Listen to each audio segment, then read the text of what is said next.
Okay.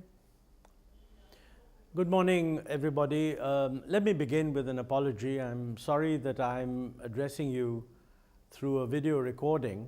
I'd hoped to participate in person, but unfortunately some unscheduled meetings came up, and given the time it takes to travel from central New Delhi to Gurgaon, it would not have been possible for me to combine both. So that's why I'm doing this through a recorded message.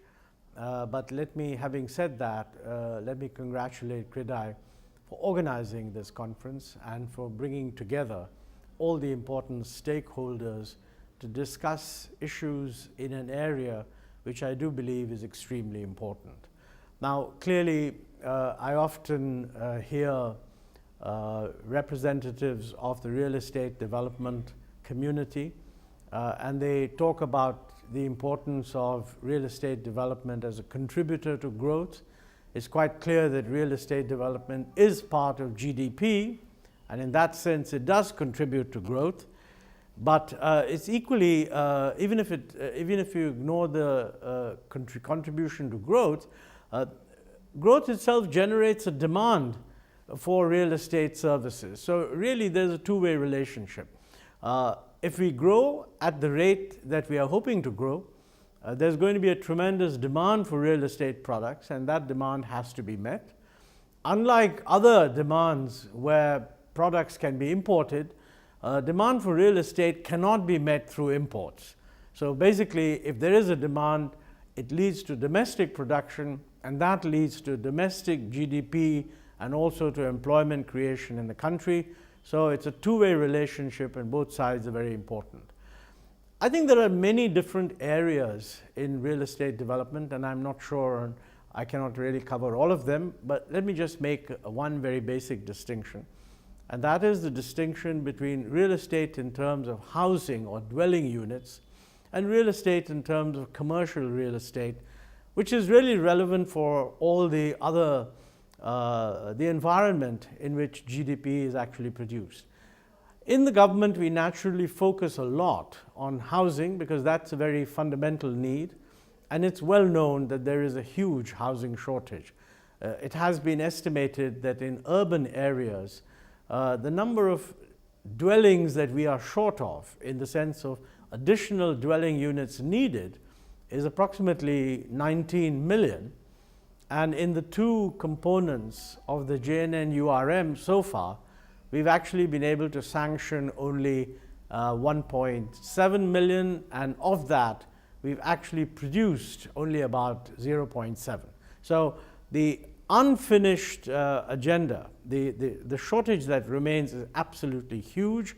And I think it's also clear that the resources that would be needed to meet this shortage cannot possibly be provided by the government. I mean, clearly, where the shortage is at the low end of the spectrum for the poor, the government will have to do quite a lot. For the rest, the resources have to come from segments of the population that can afford to manage their own financing. I mean, it's not expected that people will have the resources to buy a house, but for a large segment of the population, it should be possible to finance house purchase. And there are many organizations in India that have shown that the middle class and also the lower middle class are quite capable of financing housing of the kind they want. So we need to focus a lot on whether the policies that we have to make mortgage financing and other forms of housing financing feasible, whether they are ideal, whether we are missing something. And I would urge, therefore, that this conference should focus on gaps in policy in that area. It would also be very useful for CREDAI to focus on gaps in the existing governmental schemes, most of which are really aimed at the weaker section of the population. There's no doubt that we are going to expand the total volume of resources devoted to these housing schemes in the years ahead. But what is more important is to learn whether the same resources can go further, and are there ways in which the schemes could be restructured that would make them more effective. particularly relevant in the context of slum redevelopment, where we have the classic problem that we have a large amount of land, we have existing owners or residents whose property rights on the land may not be very clear, but there is a recognition that somehow they ought to be given the kind of property rights that would make real estate development feasible, and that if that were done, and if accompanying infrastructure is also built, then the same amount of land would actually accommodate many more facilities and indeed also possibly many more families. So that issue of whether the structure of our slum redevelopment programs is ideal is something that we would benefit from in terms of feedback. This is about housing, but real estate development is not just about housing. The fact of the matter is commercial real estate plays a very important part in the commercial and economic development of the country. And at the moment, most of our real estate in cities, commercial real estate, is very old and crumbling. And frankly, technology changes in the world of construction and the compulsions of climate change and the move towards bringing in more green buildings makes it necessary to consider how we can upgrade our urban building stock. Around the world, this has happened. I mean, people do not remain without modernizing an existing building stock, indeed redeveloping whole parts of an urban area. Now, in our case, there are regulatory restrictions, legal restrictions, all of which actually are either at the state government level or the municipal level. I think that our real estate development community needs to think about how we can address this issue. We've tended to think in terms of new cities or new urban areas, and that is certainly important because the amount of expansion of the urban population that we can expect is actually very large.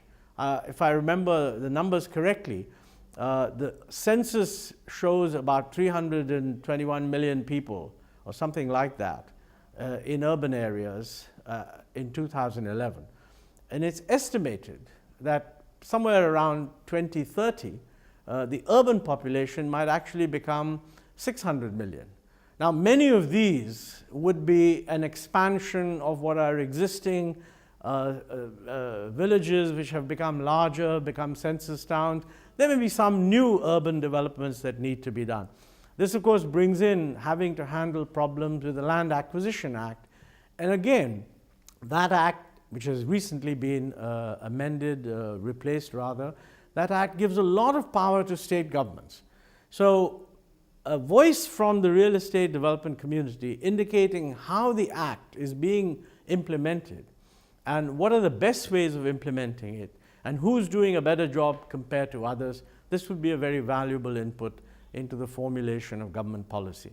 You know, I mentioned the fact that technologies are changing. I mean, it has been estimated that if you do make a reasonable assumption about the redevelopment of existing commercial centers, then 70% of the commercial building stock that will exist in the year 2030 has yet to be built. So this is a huge opportunity for bringing in new technology, climate-friendly technology, green technology, so that over the next 20 years, we can be, in some ways, we can leapfrog over what other countries have done over a period of 100 years. That's a huge challenge, and I think the CREDAI should put it on its agenda to see what industry can do and also to recommend what government should do. Finally, on the other side of a real estate transaction is a buyer. And I think CREDAI should recognize that there is a lot of dissatisfaction amongst customers, that in the real estate area, they don't feel confident that they know what they are buying, unlike in virtually every other market. I think we need to look at this very seriously. The industry needs to look at what kind of codes would help consumers gain confidence, what are the regulatory structures that are needed, what are the self-imposed regulations that are needed. There is talk of the need for a real estate regulator, And I think ideas on how this should best be done would be of great help to the government. These are some of the ideas I thought I would share with you on this occasion. I mean, sometime towards the end of the year 2014, the Planning Commission should be preparing a midterm appraisal of the 12th plan. That usually becomes an opportunity to evaluate the initiatives we've taken, make suggestions on what should be done for the future, and then those suggestions get built into a revised set of policies which can be implemented or integrated into the 13th plan. So this is a very timely occasion for industry to take a look at itself, at the sector, at central and state government initiatives and regulations, and try to give feedback on how improvements can be made that would enable this sector to come up to the expectations of consumers on the one hand, and also to contribute to GDP growth in the years ahead. So with those words, let me thank you for inviting me and apologize once again for not being there in person. I wish the conference all success. Okay? Good.